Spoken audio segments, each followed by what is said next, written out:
Hey people, what's going on? Welcome to Real Tough Talk. Tough Talk. How is that even possible? Tough Talk. Whoa!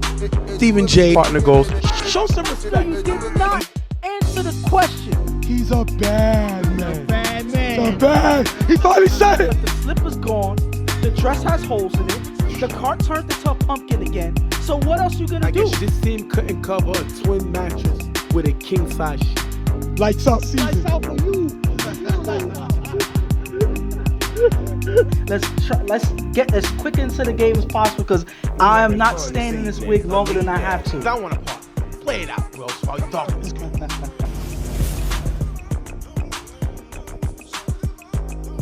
What's going on, people? What is going on? What is the deal? I am humbled and blessed to have you here with us on another episode of Real Tough Talk. I'm Stephen J.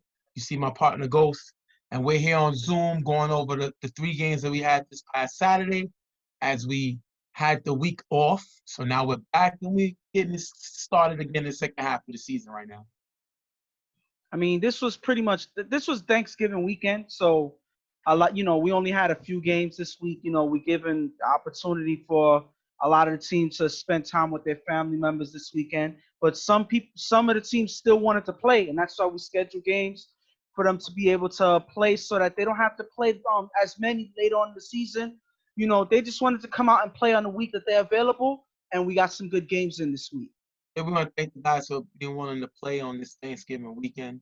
A lot of teams didn't want to have to make up a doubleheader later on, so they decided to stick it out today. So we appreciate that. The first game we're going to jump over as we get into it is the UTF versus Blackout. Now, this is an interesting game because both teams lead their divisions. Blackout leads the West, UTF leads the East. So this is more of a possible championship matchup, as you can say. So it's definitely a very good game coming up. You got Blackout, who's coming off of a loss to them Getters. And then you have UTF, who's coming in off of a win, beating on a walk-off to the Monarchs. Who do you think this game is more important to coming in? I would say this game is more important to I would say UTF because UTF they first of all they're undefeated. They want to protect their undefeated record, so that's a given. But also there's a close race in their division for first place right now, and losing this game can hurt them along the line, down the line as the season progresses because there's a lot of teams in their division that only have one loss. So if they lose, they complicate things in that division. One win from the other team and the whole division lineup can be different. So they want to cement their lead in the division by winning this game. That's a good point, but I'm going to disagree with you. I think this game is bigger than Blackout for the simple fact that they haven't played one in the last few weeks ever since Brandon went down. Ever since Brandon went down with that injury to his foot, this offense haven't been the same. Now, the defense has been playing lights out. Definitely got to give shouts to them. But the offense with Mr. Alex Mahomes at the helm haven't really been high-scoring, big impact as we expected them to be as they started off in the beginning of the season. So I think playing a team like this, especially if you can move the ball and put points up, is very important. Blackout is going to not have their A player, which is Kenny, playing today. We're going to have to see how big that's going to impact the game. On the other side, everybody knows within a few weeks ago, UTF deactivated Corey for the season, and they're making Jeremy their eligible A player. So now Jeremy's able to play both ways, as you saw him do against the Monarchs in their last game. And a lot of people, a few guys I've heard of, a few guys on the team don't like him playing defense and offense. They think it affects his quarterbacking when he's playing offense. I think the guy's done it with YMM, play well in EHS. I think he's capable of doing it. I think that they're looking at it as don't fix something that's not broke. If it ain't broke, don't fix it. And their defense been playing well without him back there. But they're gonna go with him as they went last game with the Monarchs. What do you think about that? Do you think they should just keep him straight quarterback, or do you think he's needed on the defense? I think that first of all, Jeremy's not the conventional quarterback that focuses, that's, setting up game plans on the sideline when after they finish a drive or anything like that. Jeremy's looking to play as much as possible, even if it's both ways. He's trying his best to help his team any way he can.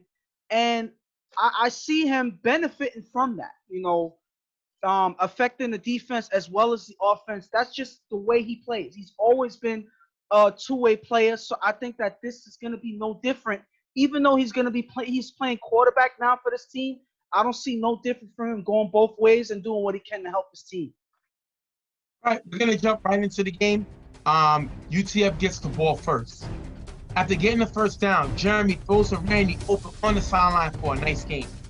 Third down, Jeremy is blitzed by Mike, who gets by G. Jeremy throws the ball to Josh in the gap. The pass is tipped by Alex. I give it incomplete.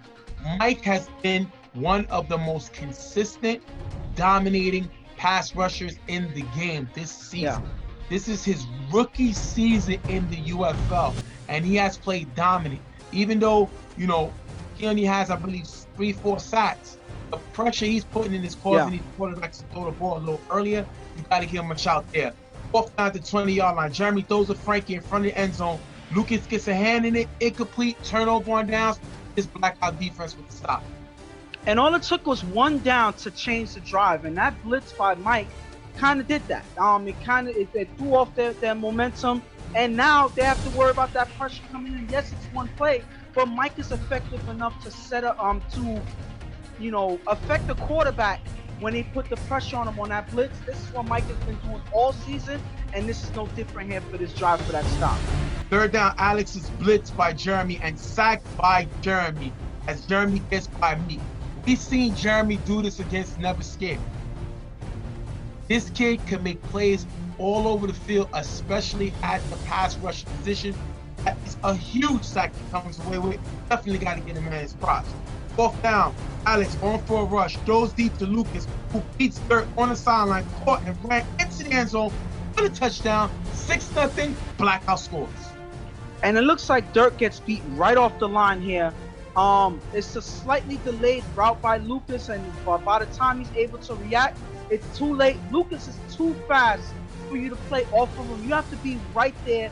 Once you're beat, and that's when Alex throws the ball to him. That's a player that you always got to watch what he's doing. When you don't, you get beat by plays like this. And you're being nice. You're being very, very nice. I'm only speaking about what happened on the offensive side. Dirk couldn't guard a player if the player was in the phone. Okay? See, I didn't want to say anything like that. Not a man-on-man coverage guy. That's not what he does. He's a physical guy. He's a blitzer. He can't cover. He can't. I'm sorry. This is a clear mismatch. And Blackout went right after it. Alex Mahomes is going to find Lucas 9 out of 10 times. And I'm giving him that 1% chance. I'm going to take that back. 10 out of 10 chances, Dirt guards Lucas. Dirt is getting beat. Dirt is a good player, but he's not a man-on-man, and they get him on that beat for the touchdown. After getting the first down, Jeremy throws a mama cut in the middle. That's going to be dropped. Third down, Jeremy throws to Randy in the gap, getting him to the 20-yard line. He can't get him closer, and they're going to turn over the ball. You got UTF being stopped twice by this Blackout defense. Third down, after 2 short plays, Alex on for a rush, throws to Shaq in the gap. The ball is bobbled and dropped. Fourth down, Alex is blocking from Shaq. Throws to Jay in the gap. That's going to be dropped. Turnover on downs. That would have been a first down. Once again, this Blackout offense does not look the same. And usually Brandon is his main guy he goes to get the first down. Out here, injured, and this is where it costs them. They're gonna get stopped here. And I'm tired of that Brandon excuse. That's an excuse. Yes, Brandon has been lights out this season before he got injured, but Blackouts played without Brandon before. It's not like they've always had him and now they can't play without him. These guys are dropping routine passes. They can't get certain plays together that they normally get all the time. So it has nothing to do with Brandon. They're just playing terrible out there. I don't know why you don't want to admit it, but that's exactly what's happening on the field. No excuses about this Brandon stuff. They're just playing terrible right now. Jeremy was blocking from G. Throws to Dev on the sideline. Picked off by Macho. If you look here, Right here, Brown was open, and Jeremy tried to make a big play and throws an interception. And it takes Macho to catch a pass on defense, for them to have some type of success. Because that drive, they dropped first downs and whatnot. But Macho stepping up, making a big play, getting the offense back on the field for another try here. And this is the thing, Jeremy's trying to do too much here. He has Brown open, and rather than take a short check down, the guy in the vicinity tries to make a big play, and Macho, a former league MVP, makes him pay for it. That was a big mistake by Jeremy. After getting the first down, Alex will block it from track, throws a knee cutting in the gap for a nice gain. If you look there, Black's flag for the holder, but it's going to be declined. Shaq has been blocking excellent for Alex this season, and it's kind of frustrating that Blackout haven't been scoring more points, but it ain't Shaq's fault. He's given Alex time. He gave Alex time here again, and he's able to find me. Second down, Alex with blocking from Shaq, runs in the gap, getting him to the 15-yard line. Fourth down, Alex on 4 rush, throws to Lucas in the end zone, incomplete. If you look here, miscommunication between Alex and Lucas. UTF gets the ball back, and they cannot score before half. That's going to take us into the half. 6-0 Blackout. And that last drive by Blackout really disappointed me because they still have one of their most consistent offensive players on the field, and he's not getting the ball enough, and that's Meek. He in the first couple games, it was Meek over and over again, and now they went away from that. It seems like Alex got too used to Brandon making some big plays, and they forgot about Meek. Meek is a hard receiver to guard, and because they went away from him, I think that's one of the reasons why they're struggling right now. They were only able to score 6 points in this first half. Falling back to the issues that they had in these previous games where they couldn't really score. This is yet another game. They have to come out of this drought of scoring right now. Yes, they were able to score once, but I don't think it's enough. Their defense is not going to be able to hold as much as they need to against this UTF team if they don't get an offensive spark soon enough. And on the other side, UTF, they struggling what they always struggle with, leadership. There's no leader. They're arguing with each other. Jeremy's getting frustrated. It's a lot going on with this team, and they have the talent. You would not believe that this is a 5-0 team. The way they played this first half and the way they're arguing now. You cannot allow people to know what's going on. Like I always say, you keep your dirty laundry in-house. And the problem is, this team is quick to blow up. And when you look at the sit-down with the guys, Kaka, Buto, Jeremy, that's the YMM core who's used to arguing. Yeah. So now you bring the UTF guys who we saw them get on Ramsey last season like this, and it's a perfect storm. They have to get it together and remember that they are in first place in the division and stop acting like an 0-5 team. We're going to jump into the second half. First down, Alex on 4 rush, throws deep to Prince in the gap, picked off by Randy, giving UTF the ball back. Nobody was short, and Alex took the shot downfield. That is a terrible mistake by Alex throwing this interception. And they didn't need to take that. I believe that on this play, they had opportunity to get the first down. It's only first down. The first down line is right in front. Alex takes a shot, leaves the ball in the air way too much, gives Randy opportunity to make a pick. That was an unnecessary play. I don't care if you have anybody, if you don't have nobody short, I would throw that ball out of bounds or something like that, take a sack. That was a wasted play and a wasted drive that gives UTF a freebie right there. Jeremy's going to get the ball. He's going to throw to Frankie in the gap. Pitches it back to Jeremy. Jeremy runs in the gap for a nice gain. Great play by them there. Third down, Jeremy with blocking from G. Throws a Mamba open on the sideline, who runs all the way to the 20-yard line in the first down. Jeremy has to keep Mamba involved. He's another potential all-star this season. How to get him the ball, and they do there. UTF with 2 incomplete passes as Pranks is called for a cursing penalty. 15 yards.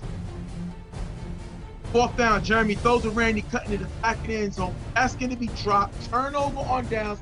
UCF cannot score again. And this is troubling when you have Mamba as your most consistent offensive player, and their second most consistent offensive player is Randy. And when you have him dropping passes, it's going to be problems. That's why they have no scores right now, because they're not efficient on offense in this game. You have them driving all the way down the field. You get a freebie on a flag for cursing after 2 or 3 passes, and then you drop a touchdown pass. You're not going to beat this Blackout team if you're dropping routine touchdown passes. But unfortunately, that's exactly what happens on this drive, and they turn over the ball. Alex gets the ball. We're going to jump to 3rd and long. Alex with blocker from Shaq. Throws deep to Meek, and it got picked off by Randy. Randy's second interception of the day. I believe he has 5 interceptions this year. He's battling for that defensive player of the year, and this is why. It's difficult to pick Alex off, but to get him twice in one game is definitely something you need to be talking about. I mean, I'm not going to say it's going to be that difficult when you're throwing passes like this. It seems like Alex right here is just taking shots. Whatever they did when the first half isn't working, so they're just taking shots. They're just throwing it up there. Listen, whatever works is going to work. Unfortunately, he's throwing interceptions to the same person over and over again. They're reading these plays. You got to change up your strategy, because not even this is working right now. They're looking terrible right now offense. Jeremy gets the ball. 2nd down with blocker from G. Throws a mamba in the middle. Picked up by Moncho. Nobody's open short as Moncho ranks up his 2nd interception of the day. Tell me about this play. And this is Moncho looking like the MVP days that we've seen a few years back, when he was able to do whatever he had to for the Violets, especially on defense. He's always one player that's always in the vicinity to make a play on defense. Now he's picking off the passes. You keep throwing it to him, he's going to pick it up. And because he's reading these plays, it seems like both teams on offense are telegraphing their plays, and the defense is capitalizing when you see Macho and Randy picking up the ball back and forth in these consecutive drives. Jeremy is trying to do too much. And the problem that I have is when he's playing both ways, after he makes a mistake, it's no sit down and talk to your quarterback to see what's going on. He's going right back on defense. That's what I hate. I went through this before when I was coaching SYS, the Mills throwing. That was the biggest mistakes I made, to have the quarterback be allowed to play defense, because you can never strategize if the quarterback is always in the game. You can't reset, you can't re-strategize, and this is a mistake. And we see Jeremy throw another interception on 2nd down. That's terrible. After getting the first, Alex on 4 rush, throws in the gap for a big game, getting him to the 20-yard line. 2nd down, Alex on 4 rush, throws the pranks on the sideline. That's going to be dropped. You look here, Randy on the sideline, frustrated. You know, he wish he could be out there, but that's how big this injury is. 3rd down, Alex with blocker from Shaq, throws the pranks on the sideline, out of bounds. 4th down, Blackout's going to dump the ball off, try to get all the yards they can get him to the 15-yard line, and it's going to be a turnover on downs. This Blackout offense does not look efficient. They look like they have no identity, and UTF is able to stop them and stop them what they like to do and get the ball back. This ain't working. Right now, again, you mentioned the whole thing about Brandon. I'm gonna get into it later on, but that should not be an excuse on why their offense is playing this way. They just look terrible, and they gotta fix it right now. After getting the 1st down, Jeremy scrambles with blocker from G, throws a Frankie in the gap, and runs for a nice gain. 2nd down, Jeremy with blocker from G is still sacked by Shaq. That is a huge sack. That is a game-clinching sack. And once again, G does not look nothing like the former block of the year. I don't know if he blocks different from Corey. This is a man that kept Corey untouched. And now you got Jeremy, our quarterback, who's a little more mobile and elusive than Corey. And G can't block for him. He gets a sack here, big sack by Shaq, coming through, saying he was going to get him, and was able to get him. Great play by Shaq, great sack there. It was miscommunication because Jeremy's rolling to the left. G is not, guiding him on where he should be at, because that miscommunication has been happening all season. They end up getting plays like this every now and then when the defense sneaks away with a sack, and Shaq is able to get one here. A key play for this drive when Jeremy is desperately trying to get his team into the end zone. 3rd down, Jeremy on 4 rush, throws deep to Tuff, cutting in the back of the end zone, caught out of bounds. Last play of the game, Jeremy throws it up. Randy jumps, but drops the ball. Blackout's gonna come away with the win, 6-0.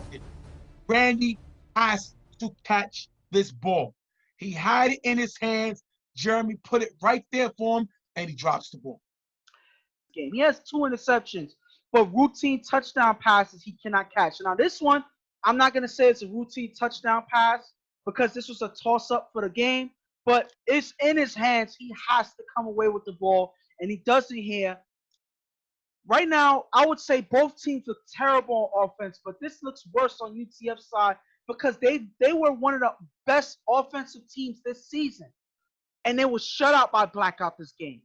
That is terrible. There's no excuse for this. It could be because they were under pressure, which there was a couple of times. It could be that guys are dropping the ball. That's definitely the case. Like, other than that, I don't know what it is because their defense played enough to say that if they did their job. They only gave us 6 points, but 6 points wasn't enough for this UTF team.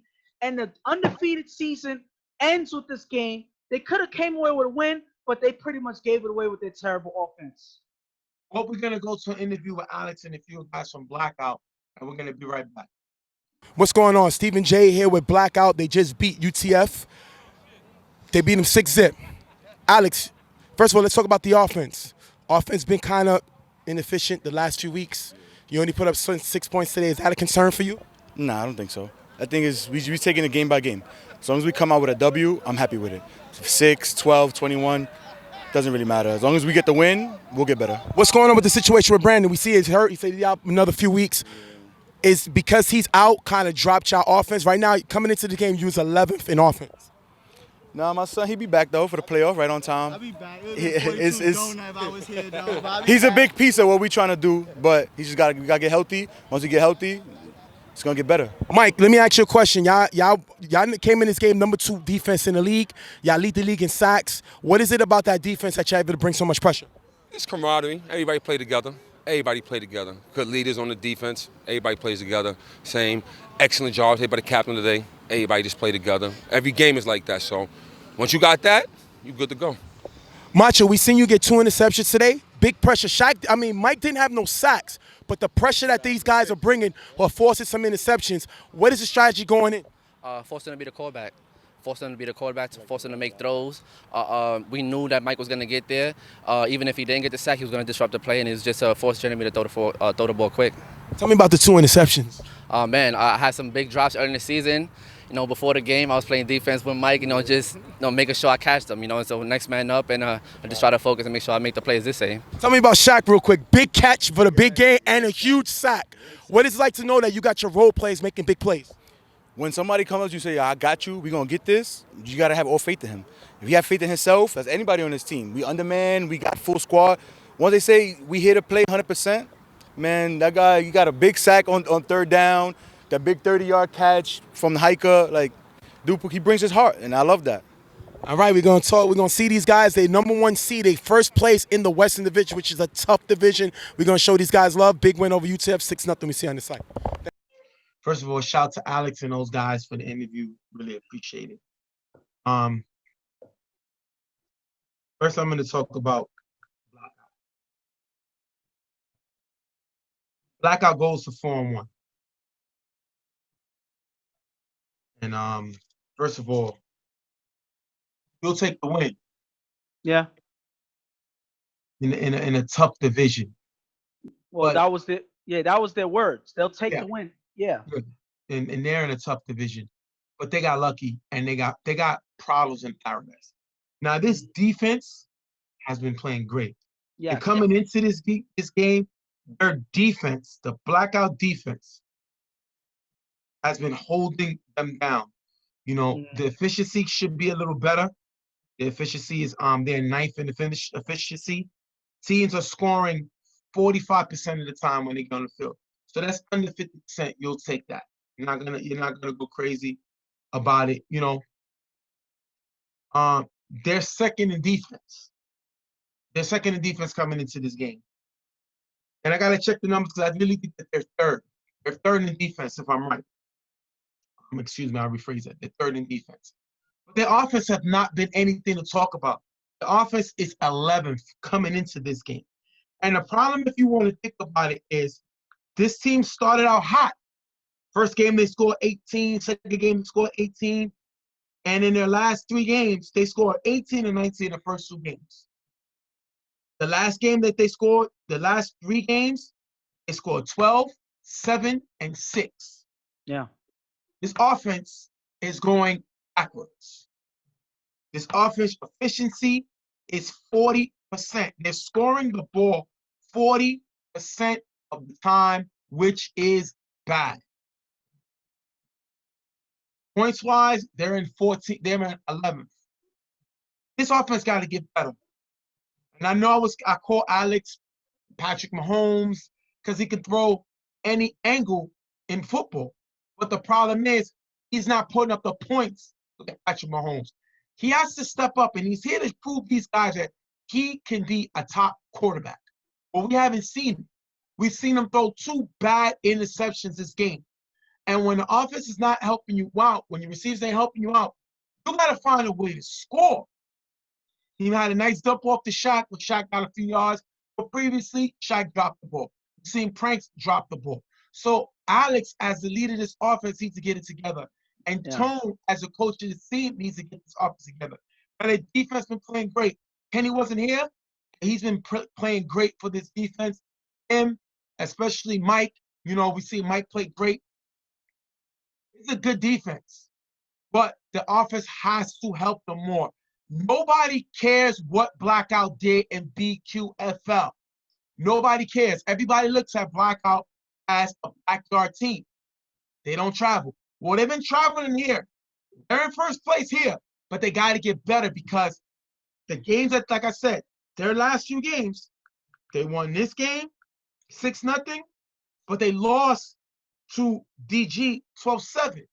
And then they beat PME 12-7. They got to score more points. You can't do that after scoring 19 and 18 in the first 2 games of the season.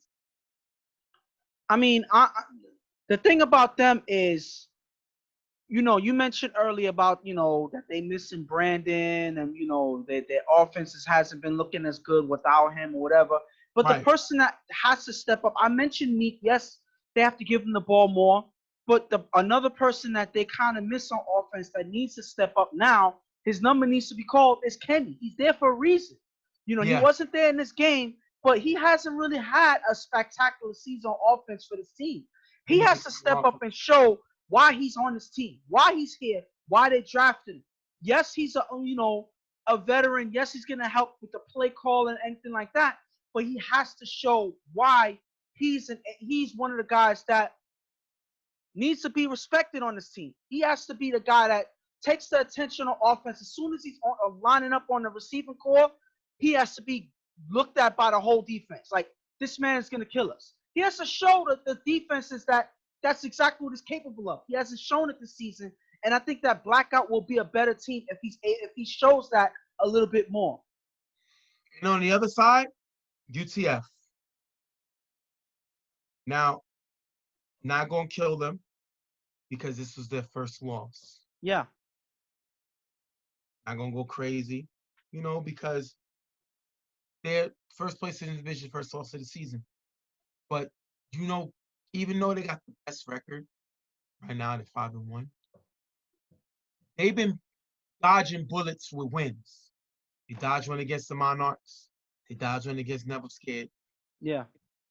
But you know, I always have a saying that you cannot accept something in a win that you wouldn't accept in a loss, right?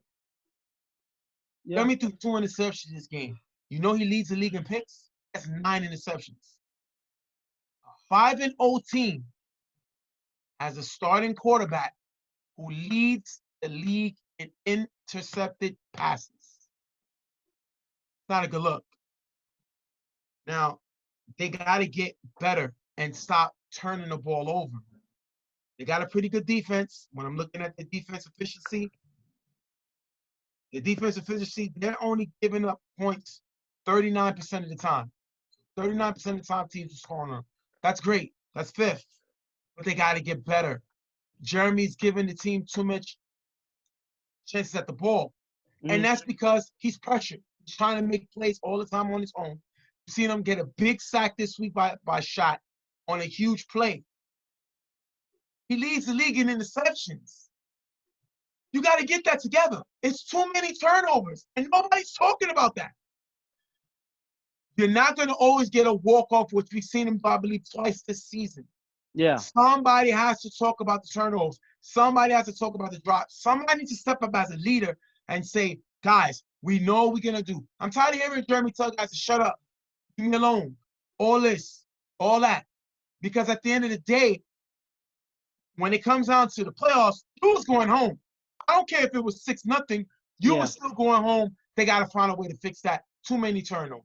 I mean, one thing I could say that there's hope for, UTF is I heard, on the sideline, I heard Jeremy admit that, he had a bad game. And it takes a leader to admit when they don't look so hot on the field, Usually it's always the blame game on UTF. You this, you that, this person did this person did that.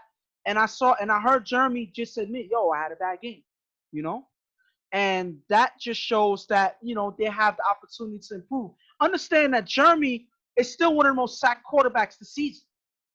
Even though they had 3 former Barkers of the Year on this team, I believe that Frankie stepping up, being one of their main, being involved in the offense more helps.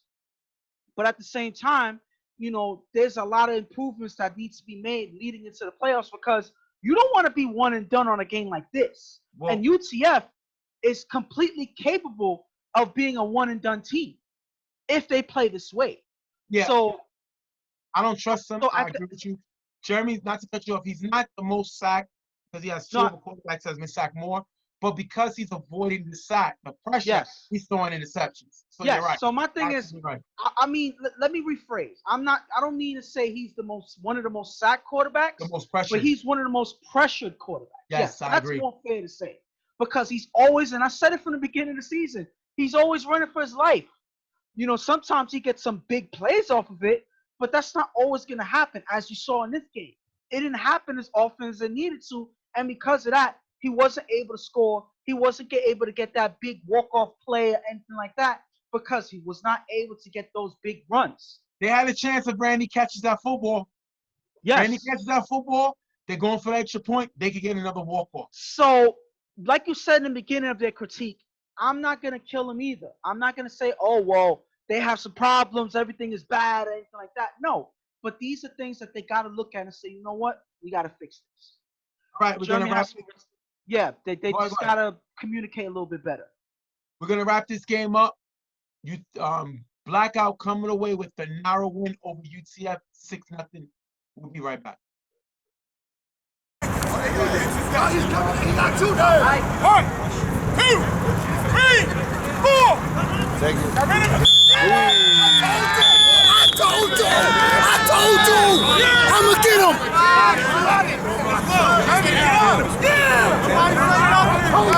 All right, guys, next game up, we're going to talk about Raiders versus Grindtime. Raiders are coming off of a win, beating the defending champs Rep City, and Grindtime is coming in off a close win, beating Braulio. Now, the Raiders, right now, Raiders come in, they're very, it's a story of 2 tales with this Raiders. Defensively, they're number 1 in the league in defense. Yeah. They give up points 12% of the time. 12.9. So let's say 13% of the time teams are scoring on it. That's an awesome defense. Yeah. And when I look at the official numbers, they're giving up 7.8 points a game. Just over a touchdown. Okay. Their offense, they're in 10th in scoring. And in efficiency, they're in 12th. They scored 30% of the time. You can lean on this defense, but eventually the offense has to find a way to score, and they've been having a lot of problems, and it's basically mainly the offense. That's been their Achilles heel this season, and it shows in the numbers. And it shows in the last game. It's been shown in a lot of the close games that they were not, that they didn't play as hot because they struggled in scoring. Certain games that they could have put away quickly, they couldn't because they struggled to score. So that's their problem right there. Is it that certain offensive players just aren't stepping up, that they don't have any talent on offense? I don't think that's not the case. Is it that Angel is not capable of putting up points? I don't think that's the case either. It's just right now they haven't found that chemistry to get them into the end zone the way they need to. And it's showing in the numbers right now. And it's showing in, the way they've been playing all season. They got to fix it. But I don't think that they figured out how yet. Ooh, that's better. And on the other side, this Grindtime team, let me tell you something. And I told them I would go over the numbers. Yeah. Coming into this game, they have the third best defense in the league. Mm-hmm. Nobody's talking about this defense, but they have the third best coming into this game. They give up 14.6, and that could be wrong. I'm going to go over the numbers again when we get to the end of the game. If they ask me to check some numbers, check some on their behalf and make sure. Now, the offense has not been what we expected them to be. Fifth in scoring, but Lou has turned the ball over. Lou has more interceptions now than he had all of last season. And the other problem is he has 4 pick sixes. He's putting up points for the other team with these interceptions that's being returned for touchdowns. It's just crazy that a lot of those interceptions he threw end up being pick sixes. So that hurt this team double time, not only the pick, but those points that scored on those plays. Yep. So I believe a lot of it is because Lou is not as protected as he needs to be. And Lou's a quarterback that makes mistakes when he's under pressure. So they have to fix that. As long as he doesn't have that stable blocker that protects him, he's going to make mistakes, especially on the rollout. So they have to fix that because, like you said, like you just showed on their defense, they have one of the best defenses in the league right now. But it doesn't matter if their offense is giving up points. Yep. So at the end of the day, their offense has to fix the way that they play. And I think that the main factor is protecting Lou in the pocket. Make him feel comfortable in the pocket, and these interceptions will not happen. Last season, they had Yomi to protect them. They had a little more muscle in the pocket to protect Lou. This season, they don't have that. And because of that, it's showing in the numbers and why he's throwing more interceptions. I want to know what happened with Yomi. I think he's retired. Because he at the games, he hasn't played at all. So I think he's retiring. This team could definitely use him back because he's a guy that now he could block, he can go out. And because of that, now Prince has to stay back there and block. And Prince is a very good, underrated weapon on offense also. We know he can do on defense, but he's underrated offensively. But this team got a boost. They got their captain, Jalen, back. That definitely is going to help them. He's the main leader of this team. Him and Jigga, when them two guys are together, things happen. And obviously now that they drafted Prince Mo, this team should keep going further now that they got Jalen back. I'm going to jump right into the game with Grindtime getting the ball. First down, Lou on 4 rush is sacked by Spud. Spud has been playing on an all-star level at that given position. Shout to him. After getting the first down, Lou with 2 passes to Vic to get them to a nice game. Third down, Lou throws the ball in the gap, knocked away by Tanner. Lou is flagged for cursing. Grindtime is going to have to punt. Let me tell you something. Santana's showing why he was a draft pick. Don't think he's not frustrated for going that low. But the guy's showing what his ability to do. He's a great offensive player, but he writes his name and he signs his checks on defense. And this is a great play for him, saving that touchdown. One thing you got to give to the Raiders, their defense has been consistent this season, and I think that pass rush is one of the main factors of that. And because of that, you always have someone like Spud coming in to give her playing well. You have Joel. So a lot of the defensive pressure is one of the reasons that gives them the ability for the secondary to make these knockdown plays that they've been making this season. And that's why they're able to make stops like this. And here's another one for the Raiders. Third down, Angel throws to Santana in the gap. That's going to be dropped. Raiders are going to have to punt. And we just talked about this play. We just talked about Tanner. he has to make these plays on the offensive side of the ball. They didn't draft him just to play defense. They drafted him to play both sides of the ball because they knew he was special both sides of the ball. He doesn't help them, and they're going to end up having to punt. And this does not help Angel's morale right now. He's not having the best season at the quarterback position. So any pass that's dropped like that is going to throw him off. So they got to catch these passes. Santana's a veteran. He got to hold on to this pass. He can't afford to drop these passes. So hopefully he fixes that up, because anytime this happens, it's going to make Angel do more than he needs to, and it's going to cause more turnovers down the line. Second down, Lou on 4 rush is sacked again by Spud. Spud's second sack of the game. This dude is a beast at that ball giver position. After a few plays for the first down, Lou is blitzed and sacked by Joel. You're going to see Joel bulldoze Prince to get that sack. Joel is ahead of this monster. He's ahead of this defensive attack. It all starts with him. And when he's bringing pressure and able to sack the quarterback, that is definitely what this defense needs. That is a huge sack by him. Prince is a very capable blocker, but Joel goes to him and able to get into a sack. Well, Grindtime can't do anything, and they're going to have to punt. First down, Angel is sacked by Mijo at the 1-yard line. Mijo is a Carver member, but definitely played with Grindtime last season. The dude is a great ball giver and able to make great plays. Big sack there. Raiders struggle to move the ball, and they're going to have to punt. And that all has to be assisted by Mijo's huge sack. Great stop by that Grindtime defense. And even though Grindtime was not able to move the ball on offense, it did not rattle the defense. They have, they're showing why they're the third best defense in the league, able to make stops, put pressure on the quarterback, and find ways to, keep the receivers guarded. They have Jalen at the head of this defense again that they didn't really have. And they have Jalen as the head of the defense again, calling plays, keeping his defense in line. And that's probably the reason why they're looking so good out there right now. After getting the first down, Lou with 2 passes in the gap for a big gain, getting him to the 10-yard line. Fourth down, Lou with blocking from Prince. Lou throws a Jalen, cutting in the back of the end zone. Tipped by Leak, dropped by Jalen, turnover on downs.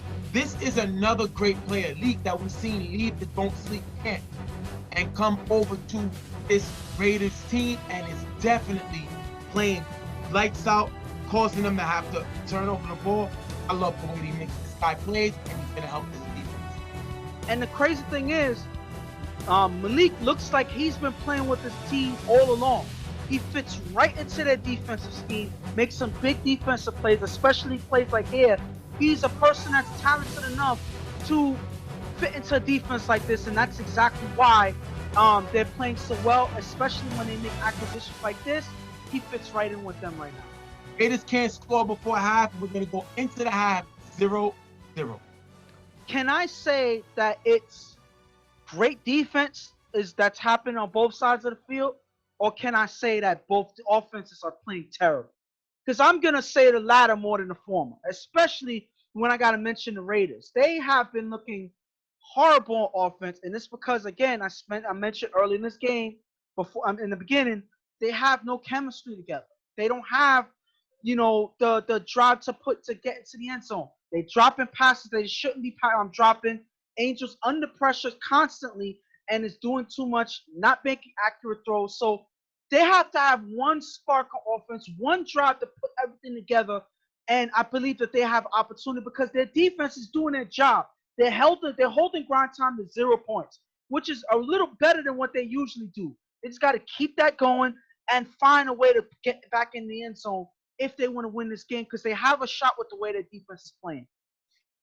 Well, this team is Grindtime is playing great. Luckily for them, Lou didn't throw another pick 6, which is what he's known for.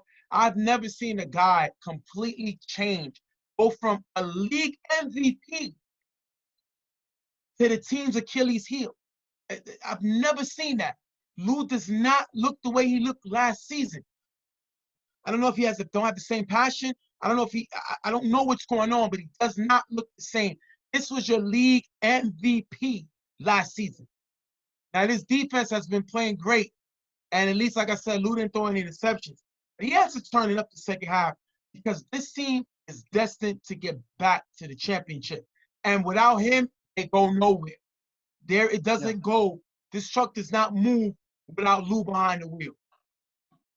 But shout to their defense. Now, I'm not going to give them a cookie. I'm not going to give them a medal because the Raiders don't got a great offense. Yeah. But you only can play the guys in front of you, and they're doing exactly what they have to do with a top defense. Definitely got to give them shouts for that. We're going to jump in the second half. The Raiders get the ball 4-out. Santana is flagged for cursing, pushing the Raiders back to the 45-yard line. Raiders can't get close enough into the end zone, and they're going to have to punt. If we had to cut that much, that means it was not worth really talking about. Santana, we seen him come away with a great play earlier, but then we seen him with a huge drop, and then we seen him cursing to move him back. Santana got to realize he's a player that they drafted, and he needs to be playing at that high level all the time. If not, I hope they got their receipt. Because it don't work without him playing both sides of the ball. So once he realizes what side he wants to dominate on, maybe he'll play it because we haven't seen it so far. Grindtime gets the ball back. Lou with 3 passes they got for a nice game. 4th down, 35-yard line. Lou with 5 for Prince. Throws the ball open on the sideline for a nice gain and a first down. If you look here, Bo cuts in the gap and nobody picks him up. Bo is a former all-star. He has to be that weapon. Lou is struggling, so Bo is struggling. Bo needs to get Lou back into the game and into the season and come on with a big play there. Lou then throws the Prince Mo in the gap with a nice block by Davin. Prince Mo runs all the way into the end zone for the touchdown. 6-0, Grindtime. If you look here, he gets caught watching the quarterback as he rolls to the left, and Prince Mo makes him pay. They finally score a touchdown. And this is what happens when you get their draft pick into the game. Prince Mo, former offensive player of the year. This man can play lights out if you get connected with him. So at the end of the day, this is something that Lou has to do. He hasn't been getting. Bo is another person that got in this drive and they're able to score. You have to have these guys in the drive doing work. If not, you're going to struggle. So he's able to get that done and they're able to get into the end zone. These guys have to be a part of the offense at all times. And because they were in this drive, they're finally able to get into the end zone. All right, we're going to go. Raiders get the ball back. Raiders with a nice return on a short throw up. They're going to go 4-out. Third half, 2 short passes. Andrew a block from Rob. Throws it behind the back. Almost picked by Jalen. Elvo was wide open on the sideline, but Andrew was under pressure. And this has been the problem with this team this season. 4th down, Angel throws the elbow in the end zone. Elvo can't hold on to the ball. Drop, turnover on downs. This, again, has been the issue. They're not helping the quarterback. He's either under pressure trying to make throws, or the guys are dropping the ball. They can't put everything on Angel. This offense ain't helping them out, and they're going to stop there. And listen, anytime a guy drops the ball, you cannot pin it on the quarterback. So these guys, it was Santana earlier, now it's Elvo. These guys are, it's like a virus for them right now, at least in this game. Dropping routine passes, preventing them from getting into the end zone. They got to wake up because this is going to spill into the playoffs if they keep playing this way. Right now, a simple game where their defense is playing the best that they can play and they can't score points. That is trouble, and that is a formula for disaster if they don't fix this. Grindtime can't move the ball, and they're going to have to punt him in the back to the Raiders. Remember, the score is only 6-0. Raiders get the ball back after the punt. Angel's going to make a quick throw to the outside to Jihad. Jihad with the catch. Makes Digger miss, but the whistle is blown. Inverted whistle. That was my whistle. If you get close here, it looked to me like he stepped out of bounds on the cut. Now, obviously, the whistle makes everybody stop, but he could have had at least another 10 yards. To me, it looked like his foot stepped on the line. That was my fault. If it wasn't, it was close, but I had a ref there, and I was supposed to let him take that, and that was my fault on that play. How close did you think it was? I mean, it's a close play because even the tag right here, it looks close, especially on my angle. So again, you admit that it was an inverted whistle, that's fine. But my thing is, you still got the first down. You still have 4 more plays to go to get into the end zone. They still have a good shot to get there. So it's good that they got the first down. Yes, this could have been a bigger play, but it's not over yet. They still have 4 more plays to go. After getting the first, Angel throws a Tanner, cutting in the gap, 1-on-1 with Davin, and the ball is dropped. That is another drop by Tanner. He is too talented to not help his guys move the ball offensively. After 2 short dump offs, that's going to take us to the last play of the game. Angel's going to throw it up. It's going to be knocked away by Prince Mo. Grindtime comes away with the win, 6-0.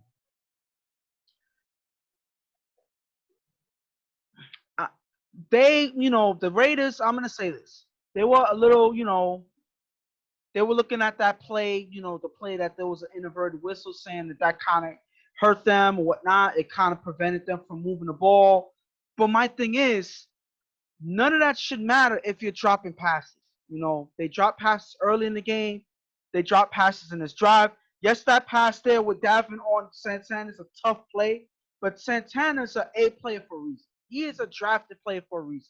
These are plays that they're supposed to make. It's like the NFL.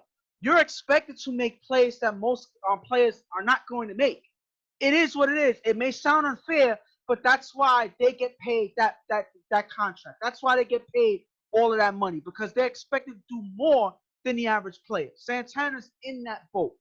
So he dropped a couple passes in this game. Not to say everything was his fault, but this play right here would have been a huge play that could have led them into the end zone. Now, me personally, am I confident that they were going to end up scoring anyway? No, because they played terrible in this whole game.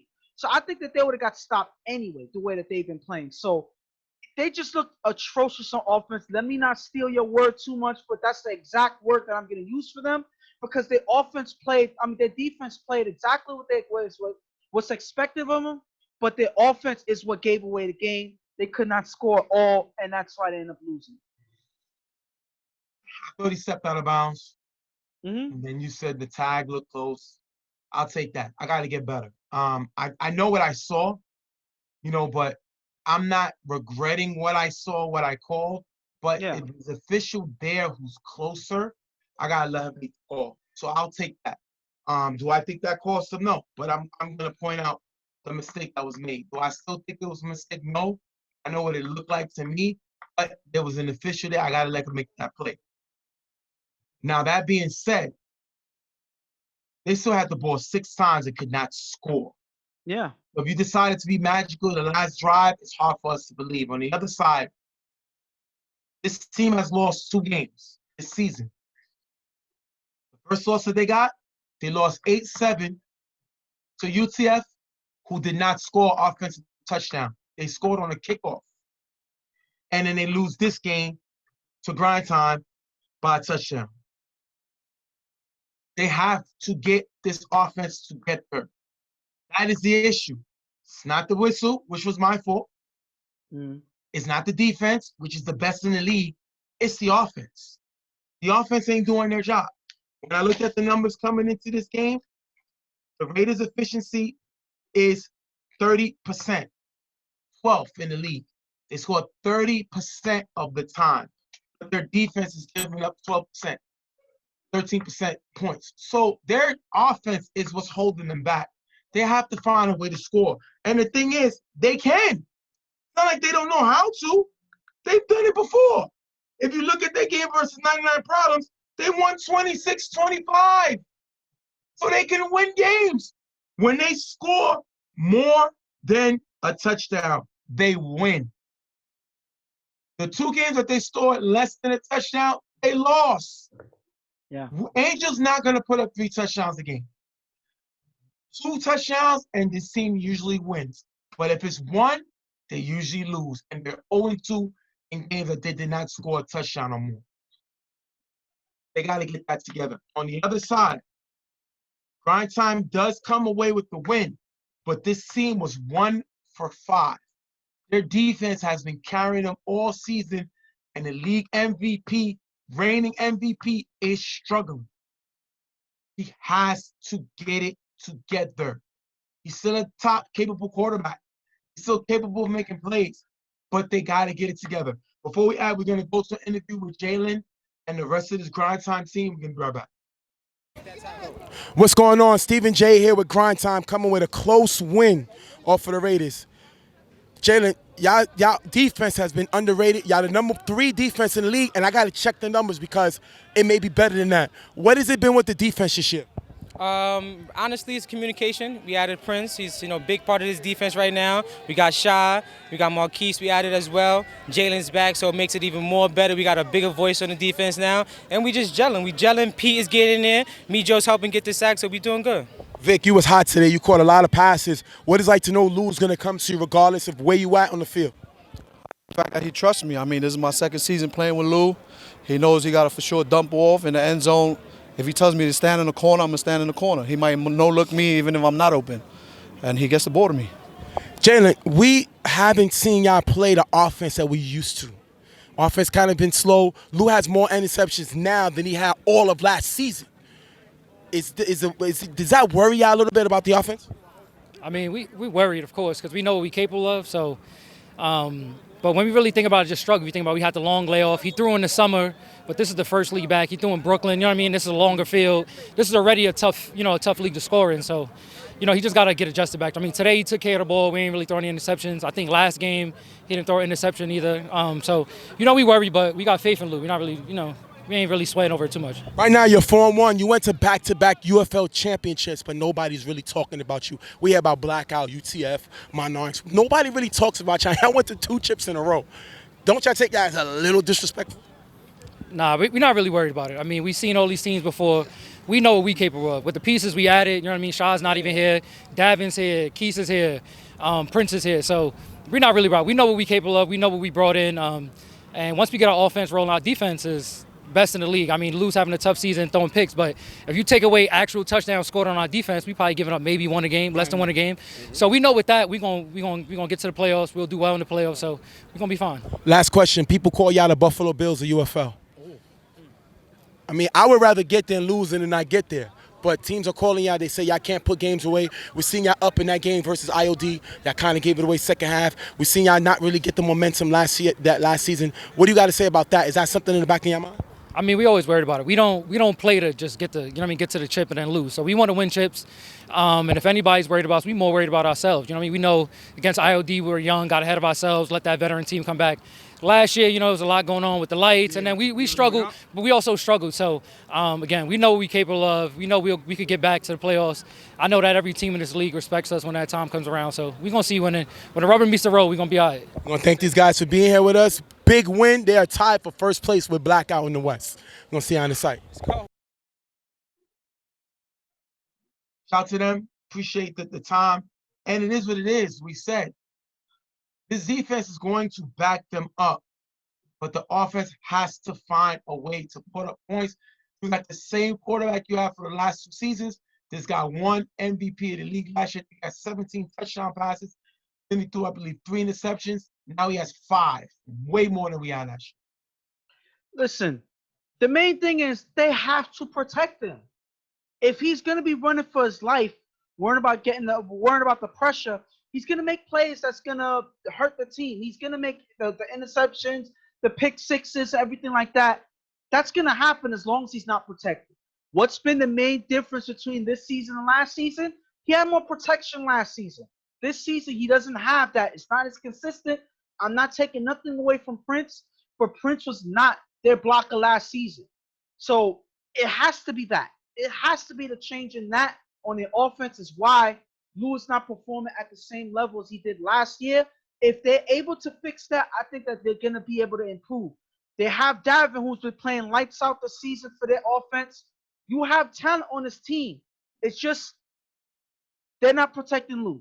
So if he's going to be consistently under pressure, it's going to be a continuation of this struggle and play from Lou unless they change it.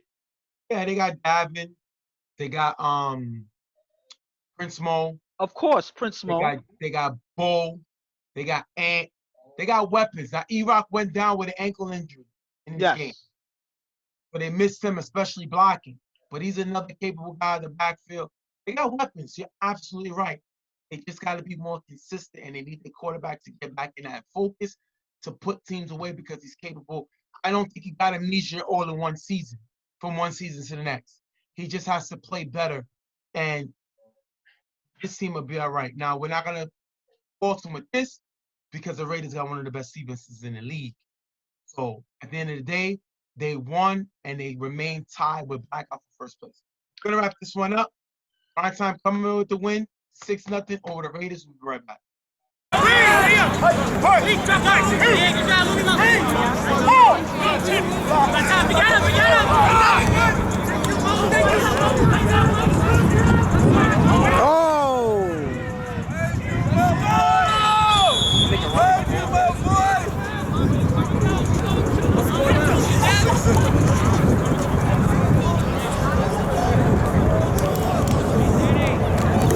Last game of the day, we're gonna have Rep City versus Never Scared. Never Scared is coming in off of a loss to PME, and Rep City's coming off of a loss to they're coming up with a loss to the Raiders. Now, Rep City, as you can see here, they got their championship poster. How much do you think that is going to influence them coming into this game after you get the reminder that you're the defending champions? I don't know about how it will influence them, but I'm just going to say how it should influence them. Because, like you just said, it's a reminder of you winning the championship. You being nobody guessed that they were going to be they were going to be the champions last season. Everybody's talking about them getting the first pick in the draft. Yes. You know, so at the end of the day, I believe they got one of their first. They got their first win a couple weeks ago in 2 seasons when they were able to beat the Gators. So that just shows, one, that they've been playing terrible this season. Another thing is they haven't been playing with life, and everybody hasn't been here performing the way that they need to. Now, Hood is their quarterback. I've seen him have some lights out games. I've seen him have some terrible games, but he got to be the guy that's going to get them where they need to go. You know, Akon helped them do that last season. Hood has to be the guy this season. You know, they have Wesley here this game, much needed because he hasn't been here the last couple of games. So maybe that's going to be another boost that they need. They have Oubre, they have A-Rod, who's been playing great for their offense. But other than that, it hasn't helped. So they have their full squad here. Yeah, they got yes, Meach finally here regularly. So they have their full squad here. They got their poster picture to help them, remind them of them being champions. They have to just show that their championship is not a fluke. They have to show, moving forward, that as long as they have their full team here, they're going to fight and they're going to compete in every game that they play. And I was the one that said that they need to pull a trade with Gators and go get Reggie. So we're gonna see how he takes that, how Hood takes that coming into this game. Definitely, I'm pretty sure he didn't like it. And on the side, Never Scared. Listen, this team has been up and down. They missed Travis last week, and they missed Dave last week. It's more different when they have those 2 guys. Those 2 guys will not be here this game also. So they're a different team. But the question that I have is, it looks like they struggle when Ricky is here. And, you know, Ricky's a guy who takes control of the team. He's in here. And I know maybe all the guys don't like that from what I saw. Nobody told me. I'm just going on what I saw. But this guy has 2 championships with Carver doing the same thing, being the same type. The question is, does that strategy work on these other guys? Like, Fred is not the quarterback, Chris is. And Chris has been playing great since he became a starter. Chris also made an all-star team for the Horrible Humans. He was an all-star starter in the all-star game at quarterback. So the guy has talent. The question is, would Ricky's style clash with them? They don't got Tiki here today either, the coach. So it's just Ed coaching. Do you think Ricky's style clashes with some of these guys on the team? I mean, we're definitely going to see this point being made in the game, but it's a possibility that, it does clash because, again, he comes from, you know, his experience with Carver Mob, you know, with that, you know, that tough form of coaching, especially when you have a team like coach like Pam's who is willing to tell a player what it is and not care about his feelings. You know, Ricky comes from that line of thinking. So everybody's not able to function in that atmosphere, in that level of coaching.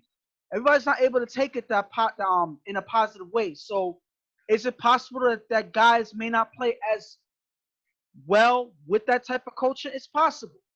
The last game that Ricky was here, giving his insight at the coaching helm, a captain helm or whatnot, they lost against PME. So is it going to be a pattern? We'll see in this game. But it's a case to be made that tough coaching isn't going to work with everybody.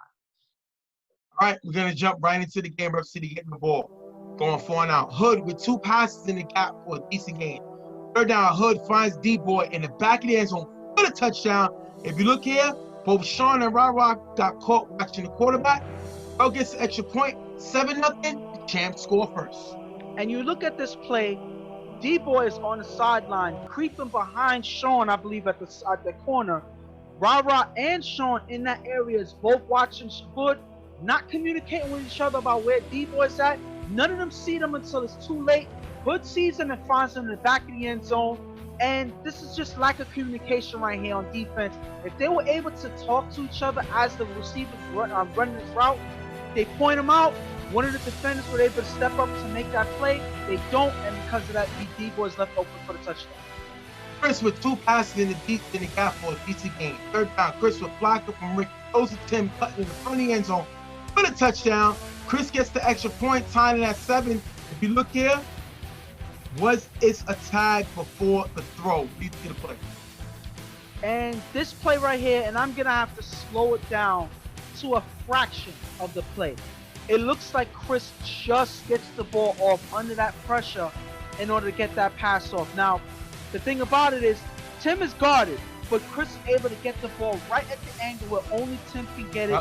This is a running quarterback to a T when he's able to roll out and have that space to make that throw. That's just all knowing to be accurate right as the pass rush comes in. This is something that Chris is known to do, and he's able to get a touchdown here. 7-7 tie. 1st down, Hood throws deep to Wesley, wide open in the gap. Caught in the end zone for the touchdown.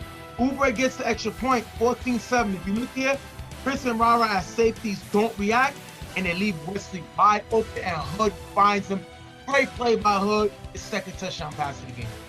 And this is Wesley's first touchdown in a while because he hasn't really been here the past couple games. He is pretty much one of their best weapons besides Rel on his teams. And the fact that these defenders are not guarding him, as you see, Wesley runs right down the field. Nobody picks him up until it's too late.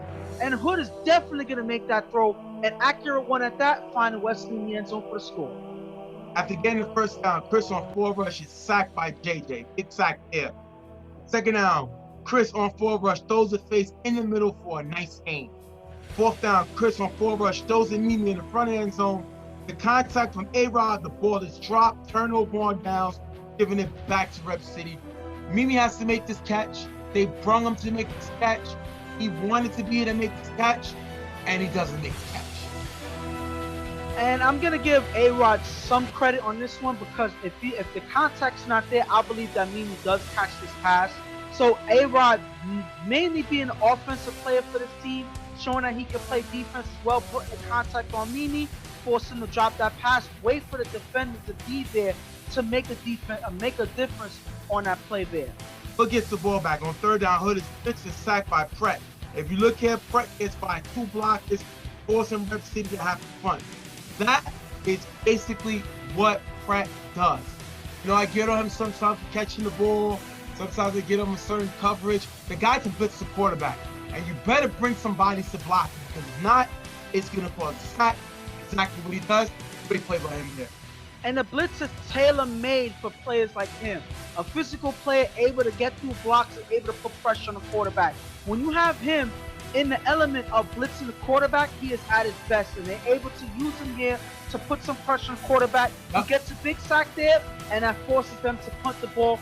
Wait for them to use him in the right time. Never scared is going to get the ball. They're not able to do that. They're going to punt the ball for that. Giving it back to Rep City. Hood is going to drive all the way to the 35-yard line and the 1st down with 4 passes. If you look here, the defense is giving them all the gas, which is what Hood loves to go after. Last play to have, Hood is going to throw it up. It's going to be tipped by Mays, caught by Wesley in the end zone. Cello gets the extra point. 21-7, Rep City going into the half with the score. And the reason why I showed these 4 passes with him driving driving down the field is because you make one stop on any of these downs, and it's a different drive. They don't get this tip touchdown or whatnot. Yes, Right. it's it's a play that's a toss up or whatever, and it's not really the defense's fault.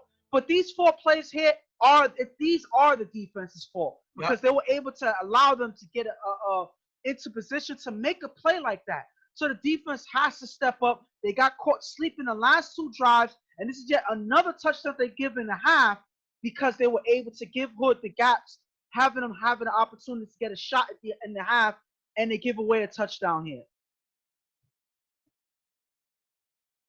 Rep City is playing like the defending champs. Everybody's here, and this is what they needed. They've scored 3 out of 4 possessions. This is what champions do. This is how champions play. And I was the first guy that said, trade Wesley, go get Reggie, put Hood on the bench. I said that. Well, this man is proving me wrong. I knew you couldn't wait to talk about it because you wanted them to stay with him. I thought that they should make a trade.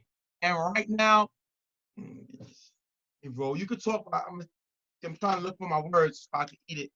Maybe you give me some seasoning or something back there, so I can put in my words, because he's definitely making me eat my words. I'm not gonna do it on screen, but you can imagine how he got me feeling. I mean, again, I'm not listen, and believe it or not, count your blessings, because I'm not really gonna kill you on this one right here, because nobody was willing to gauge how well Wesley was gonna play, especially in this game, because he was hardly here. His attendance was a huge factor in the fact that he only came for 1 game this season so far. That he played in, because he would be on the sideline for some, but he didn't play. So at the end of the day, he wasn't really a factor. So you're trading him, and you're not really losing much. That's the mindset that a lot of people would make. But here, he's showing that he's definitely a factor and one of the best players on the offense. Now, to go on Never Scared, we mentioned the whole thing about Ricky. My opinion, that's nothing to do with the defense. The defense is playing terrible right now, and that's them not communicating in the gaps, not communicating in the secondary. They're caught sleeping, and Hood is picking them apart. Yes, that was a fluke touchdown, that last one, but the first 2 wasn't, and that's because the defense wasn't communicating.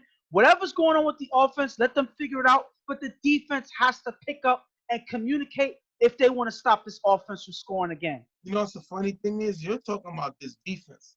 Their defense is one of the worst in the league. They don't.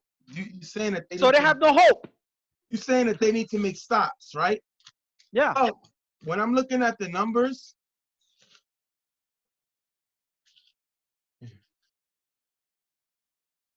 you're talking about they need to make stops, right?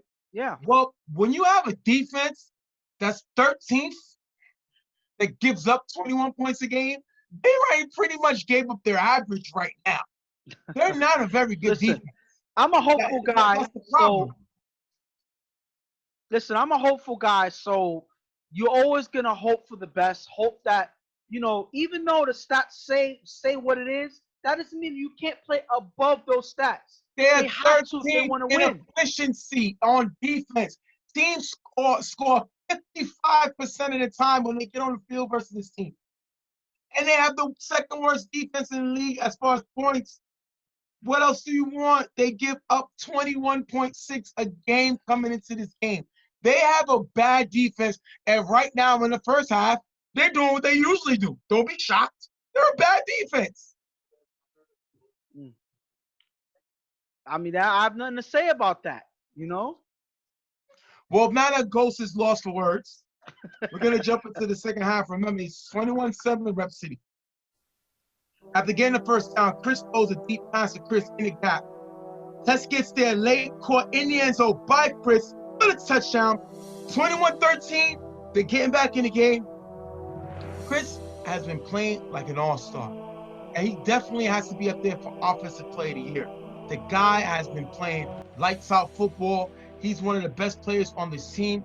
He gets lost in the Super Friends when you got Alex, Prince Mo, Kenny. When you got all those guys on that team offensively, you lose the fact that he is a part of this team. And that is a great play by him. It's been proven all season. I need to have my own band, my own group, similar to Michael Jackson leaving the Jackson 5 going solo. I'm not saying he's on that Michael Jackson global type, but the guy shows he's capable of carrying the team, especially with Travis and JB here, and that's a touchdown there.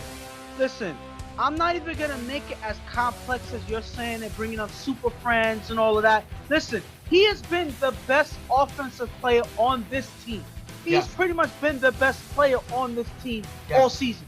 And he's showing it here. He's been the most consistent on both sides of the ball. He's catching passes, getting by defenses, and he's been Chris's main target so far. So this has been their saving grace on this Never Scared team because, you haven't had Travis, Dave, and all these guys. But as long as you have Chris playing like this, you have opportunity to put up points, and Chris is showing yet again that he's able to do that. Second down, Hood is blitzed by Pret. Goes to people on the sideline, almost picked off by Ra. After getting the first down, Hood with 3 passes in the gap for a nice game. If you look here, defense giving up too much space, and we said Hood loved the catch. And I guess they felt like it's Thanksgiving, so they was in a giving mood, and they gave him the catch. 4th down at the 20, Hood finds Wesley in the back of the end zone for the touchdown. If you look here, May steps up to guard D-Boy, but never calls Wesley out, and Wesley gets the score. Matt gets the extra point. It is 28-13. Rep City champs score again.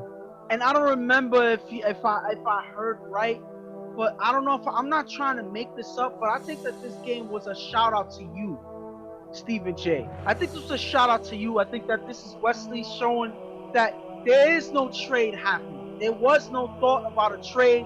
He's here for Rep City. He's playing for them, trying to get them a championship, and he's playing like that, showing that he is a weapon for Hood. He is a weapon for this Rep City team, showing why he's here.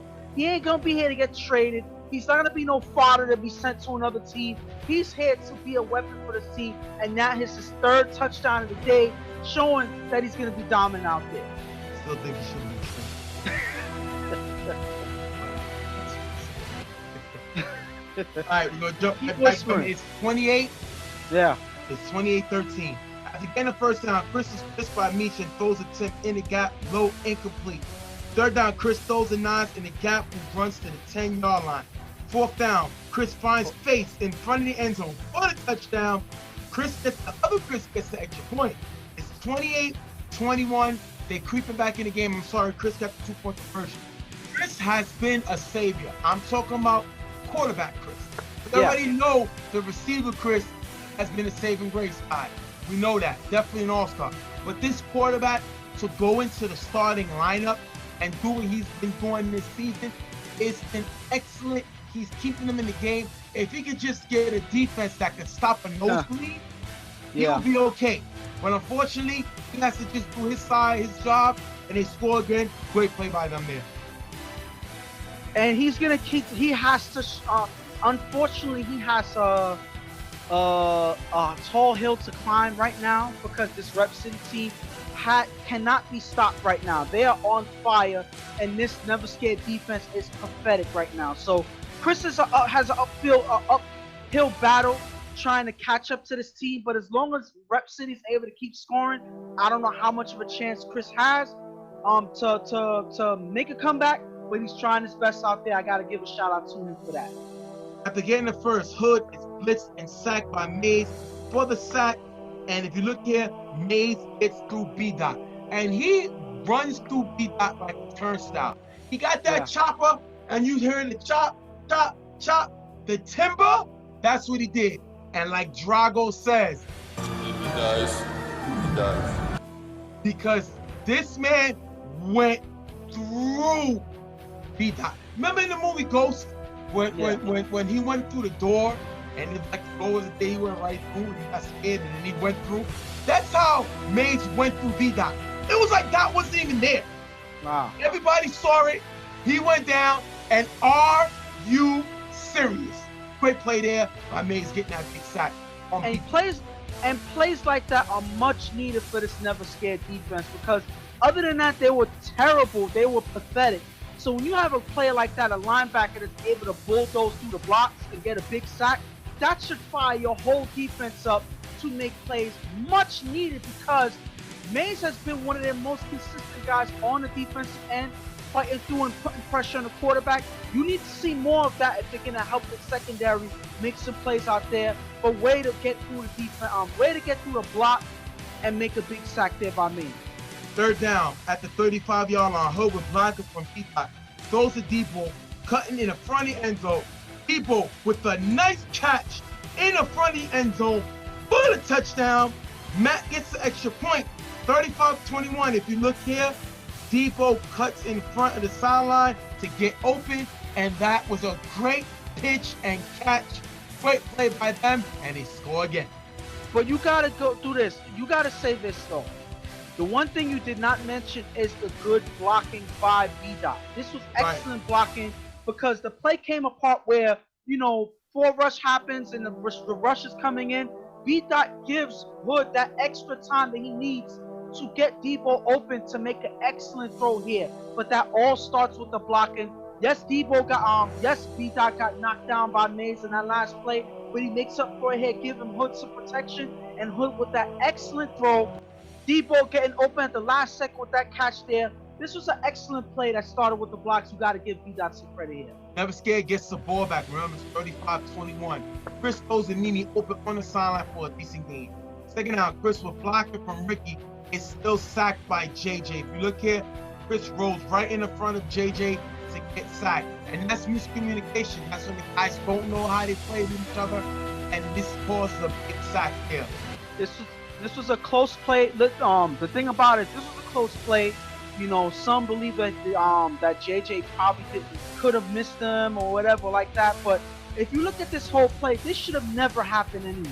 This was miscommunication between Chris and Ricky, because Chris is rolling out. He rolls right into where JJ's going, not giving Ricky the opportunity to block him in time, and because of that, they get the sack there. Fourth down at the 20-yard line. Chris with blocking from Ricky throws to Mimi in the back of the end zone. Mimi's not looking, incomplete. Rep City comes away with the win, 35-21. Before we talk, we're going to have an interview with Rep City, and we're going to be right back. What's going on? Stephen J here with the defending UFL champs, Rep City. Just came away with the win, 35-21 over Never Scared. I'll start with you, Hood. You heard, I'm gonna be a man. You heard me come out and say that they should trade for Reggie. They should bring Reggie in to throw. Did you take that personal? Never. That's your job, man. I mean, that's politics, man. You're entitled to your own opinion. You're entitled to, you know what I'm saying? So you're trying to put a brand out, your show. You're trying to get views, ratings. I understand, but it comes with the territory, bro. I'm not mad at you. I don't take it no type of way. Actually, I was in Puerto Rico chilling, having a ball, by the way. 5 touchdown passes. I think he said I'm doing it for clout, but he's taking the shot on the low. Wesley, what was it? I said you was one of the guys that should have been involved in that trade, going to the Gators. 3 touchdowns today. What was it with you and Hood today? I took it personal.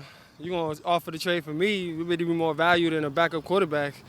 I mean, other than that, the record might not show. We haven't had our whole team here, but we're the best team here. We know that. As long as we got all our players and we're ready, we get the reps in, ain't nobody coming close, man. We're looking for back-to-back. Matt, you was a player drafted for this team. We seen you go at it a few weeks ago with B-Dot, but it seems like that was non-existent today. Like that was just water under the bridge. What was the mindset coming into this game? Just want to win, man. Yeah, me and B-Dot had words, but we're all men at the end of the day. You know, I'm new to this team, so there's some feeling out process, you know, what to say to each other, what not to say. You know, we're all here for the same thing. You won chips, underrated. A lot of other teams, you come to the team, defending champs. They didn't start off well, but I've never really seen you complain. You were just going with the ride. Was that the mentality, or are you saying stuff behind the scenes? Or Nah, again, I'm just here to play, man. Listen, I got skipped by, I think, 9 teams. Yep. And I take that 8 teams. 8. I take that personal. Because I swear to God, I'm better than everybody out here. So that's honestly how I feel. So when they drafted me, it's all in. All that extra talking. Listen, again, when we're on the field here, everything's dumbed out. You know, we're all men, and I'm here to play hard and win. That's it. He leads by example, bro. He leads by playing. He don't got to be vocal. He leads by his play, man. His resume you know speaks for itself. D-Boy, y'all look like the Rep City that was in the playoffs. Y'all got your championship posters today with the things. Did that have a little motivation coming into this game? Nah, that's over. That's the past. New season. This is what I expected. When my team come over here, look, I got my draft pick. On my free agent acquisition, got my quarterback. Yo, brothers, ain't nothing perfect. Ain't nothing perfect, bro. I ain't gonna lie. I drive my team crazy because I demand excellence. Look who I have. Look who I have. Look who I have. I don't demand nothing but excellence. Bro, I'm going to whine, I'm going to complain, but you know my heart's all in it. And I'm coming down here from another state, so you know I'm just trying to have some fun, baby. I heard a team on the sideline, I'm not going to say their name, say the way y'all played today, y'all one of the most dangerous teams as far as scoring against the top seeds in the playoffs. What do you think about that? You're the top team. We are there. Hey, listen. Thank you. Thank you for knowing. Thank you for knowing. That's it. And we expect that. We the champs. We supposed to play like some champs. Man. We feel like when we have full strength with all our guys, we feel like we could beat anybody, man. It's any given Saturday, any given Sunday, man. Well, we're going to thank them. Rep City 35-21. The champs. This team is very dangerous come playoff time, and they started up at the right time. We're going to see our guys at the site. All right. Shout out to those guys. Great interview. I'm gonna get on Never Scared, then you can talk about Rep City. All right, I'm gonna talk about Never Scared. You can talk about Rep City. Yeah. Never Scared's offense played very well. Their offense has been what's been carrying them all season. They came up today with the efficiency of 57%. They score 57% of the time. That is second in the league, only trailing Monarchs. This team can score when they get the chance. Problem is, with them scoring, they have one of the worstest defenses in the league. And everybody say it's about making plays. Well, right now, Never Scared's defense couldn't play dead. This defense is bad. Very, very bad. Bad, bad, bad. Say bad, disgusting, atrocious, obnoxious, disrespectful, being on the field. What other? They need to lay this defense off.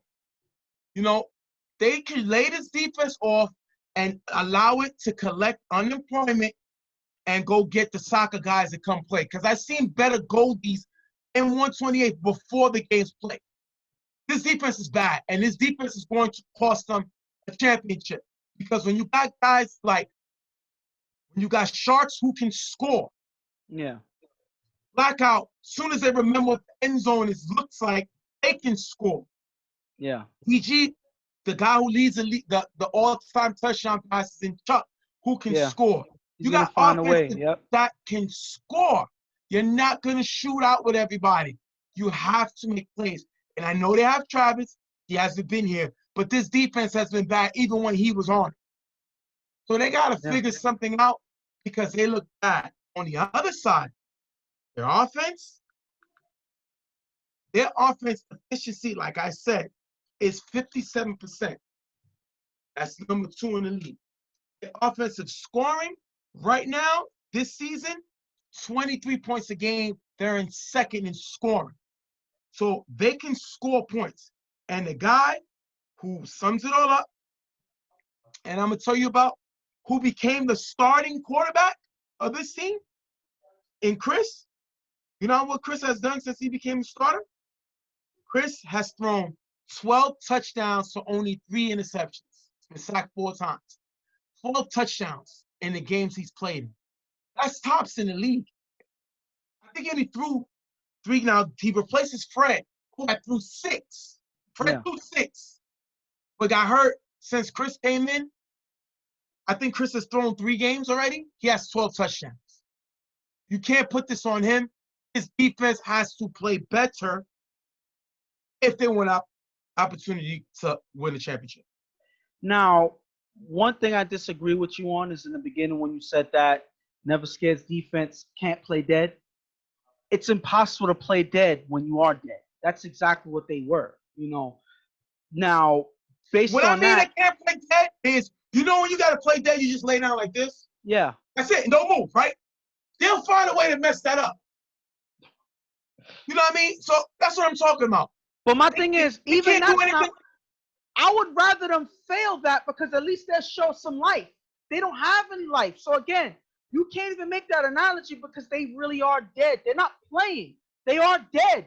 They can't move to save their, like, it's done. It's done. Now, I don't even want to talk about them because they're too embarrassing to talk about. Their defense. Embarrassing.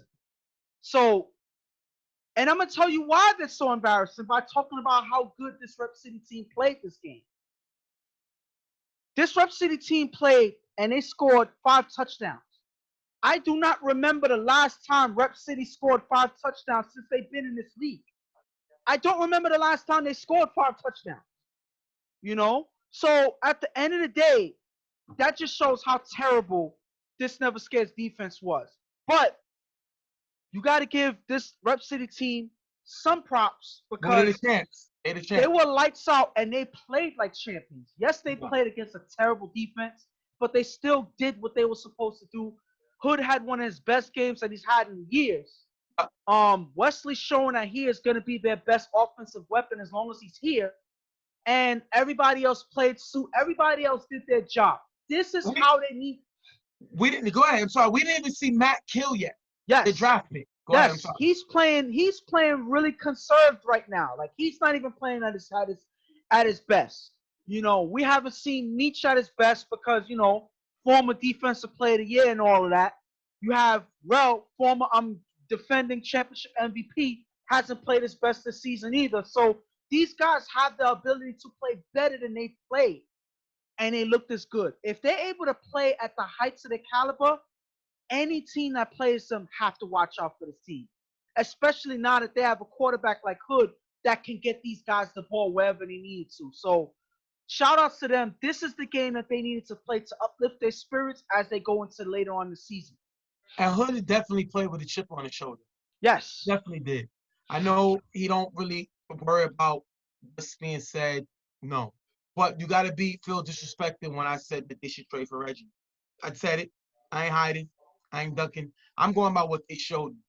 But now this team plays like this, they're dangerous. And now, to think about it, that's why that number 1 seed is so much important to get a bye. Because, you know, nobody on the top seeds wants to play this Rep City team. Yes. We've seen them get hot in the playoffs last year. Nobody wanted to see this Rep City team if you're a guy of football. It's not about being scared. It's about being smart.